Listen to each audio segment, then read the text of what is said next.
Hello বন্ধুরা, Shweta village food cooking চ্যানেলে আপনাদের সবাইকে স্বাগত জানাচ্ছি। আশা করছি আপনারা সবাই খুব ভালো আছেন আর সুস্থও আছেন। তো বন্ধুরা, আজকে আমি অল্প একটু ছানা দিয়ে একটা দারুণ রেসিপি শেয়ার করব। খেতে ভীষণ ভালো লাগে আর বানানো কিন্তু একেবারেই সহজ। এই ছানা রেসিপিটা শেষ পর্যন্ত দেখার জন্য আপনাদের সকলের কাছে অনুরোধ রইল। আশা করছি রেসিপিটা কিন্তু খুবই ভালো লাগবে, আর যদি ভালো লেগে থাকে অবশ্যই একটা করে লাইক করবেন। চলুন তাহলে বানিয়ে ফেলি। তো রেসিপিটা বানানোর জন্য প্রথমে আমি ডোটা তৈরি করে নেব। তো নিয়ে নিচ্ছি ময়দা, আটা দিয়েও কিন্তু বানানো যাবে। তো 250 গ্রামের চেয়ে একটু বেশি পরিমাণে ময়দা কিন্তু আমি নিয়ে নিলাম। আটা দিয়েও বানাতে পারবেন রেসিপিটা। আর দিয়ে দেবো 1 বাটি পরিমাণে সুজি। সুজিটা কিন্তু খুবই অল্প পরিমাণে দিতে হবে।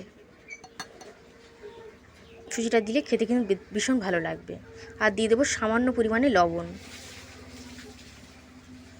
আর এখন দিয়ে দেবো 1 চামচ পরিমাণে চিনি।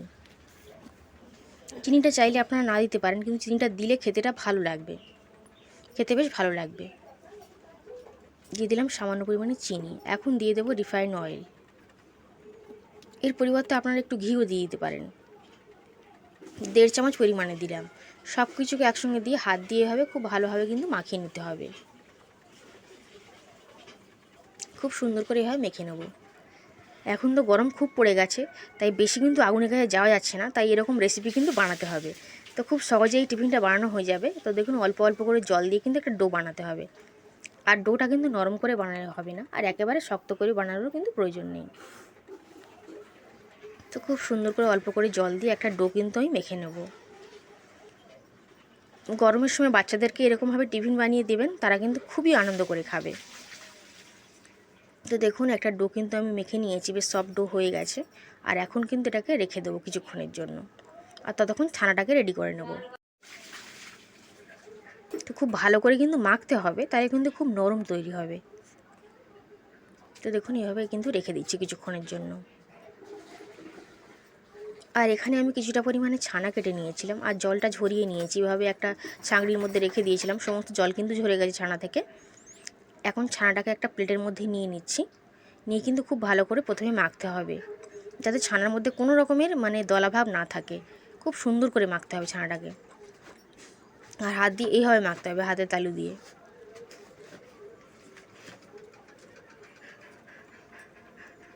খুব সুন্দর করে ছানাটাকে এভাবে মেখে নেব।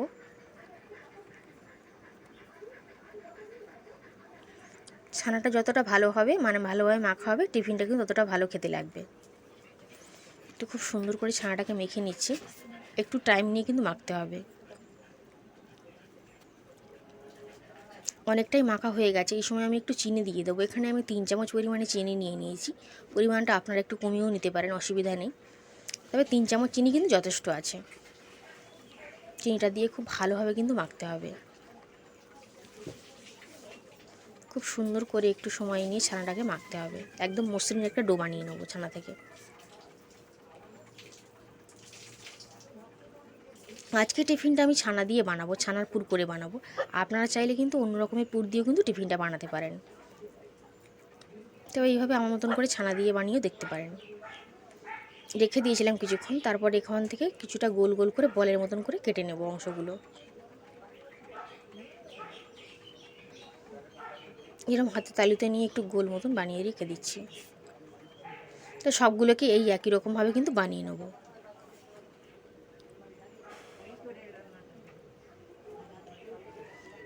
আর যে কয়েকটা তৈরি হবে সেই অনুযায়ী কিন্তু আমি ময়দার ডো থেকেও কেটে নেব, ওই গোল অংশগুলো কেটে নেব। তো খুব ভালো করে একটু গোল মতন করে দিচ্ছি। এখন ওই ডোটার দিকে চলে যাব।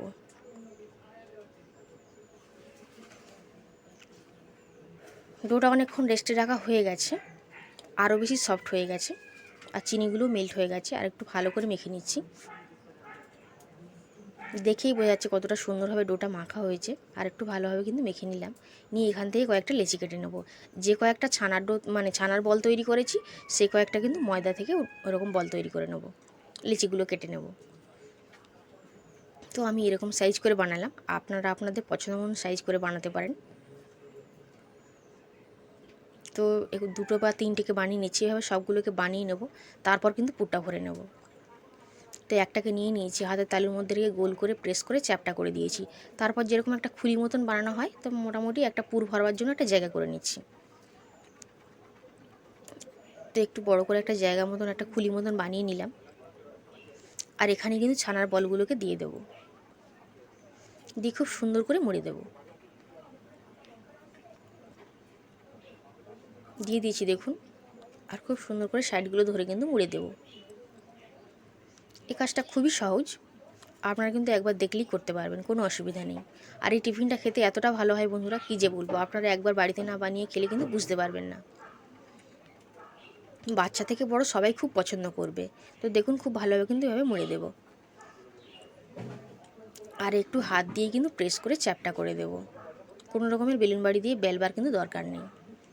তো দুটো পিঠি দেখুন কোনো রকম বোঝা যাচ্ছে না যে মুড়ে দিয়েছি। তো একটা কিন্তু রেডি হয়ে গেল। তো এইভাবে আমি সমস্ত সব টিফিনগুলো কিন্তু বানিয়ে নিচ্ছি, তারপর আপনাদের কিন্তু দেখাচ্ছি। তো সবগুলোকে দেখুন বানানো হয়ে গেছে, খুব সহজেই কিন্তু এগুলো বানানো হয়ে যায়। এবার এগুলোকে ভেজে নেব। আর ভাজবার সময় কারেন্টটা অফ হয়ে গেছিলো, তো দেখুন এই অন্ধকারেই ভাজতে হবে, কিছু করার নেই। তো ভাজবার জন্য কড়াইতে তেল দিয়ে দিয়েছি, তেলটা ভালো করে গরম করে নিচ্ছি।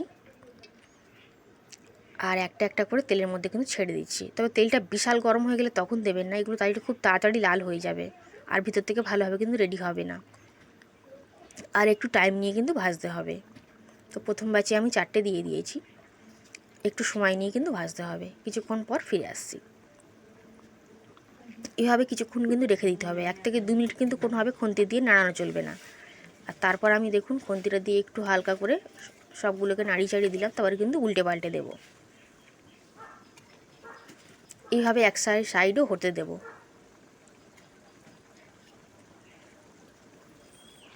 কিছুক্ষণ পর আবার কিন্তু খুন্তি দিয়ে উল্টে দেব।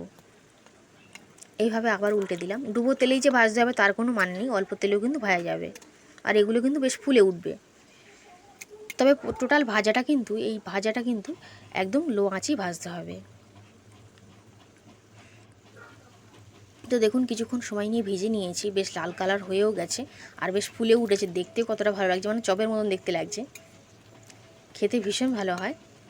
তো দেখুন এর থেকে বেশি লাল কিন্তু আমি আর করব না, কারণ ঠান্ডা হয়ে গেলে আরেকটু লাল হয়ে যাবে। এখন এগুলোকে তুলে নেব। কত সুন্দর দেখতে লাগছে দেখুন। বানানো কিন্তু একেবারেই সহজ, আপনারা বাড়িতে কিন্তু বানিয়ে দেখতে পারেন। তো এগুলো ভাজা হয়ে গেছে, তুলে নিচ্ছি। বাকি ব্যাচের যেগুলো রয়েছে সেগুলোকেও একই রকমভাবে তেলের মধ্যে দিয়ে নেব, দিয়ে এগুলোকে কিন্তু লালচে কালার করে ভেজে নেব।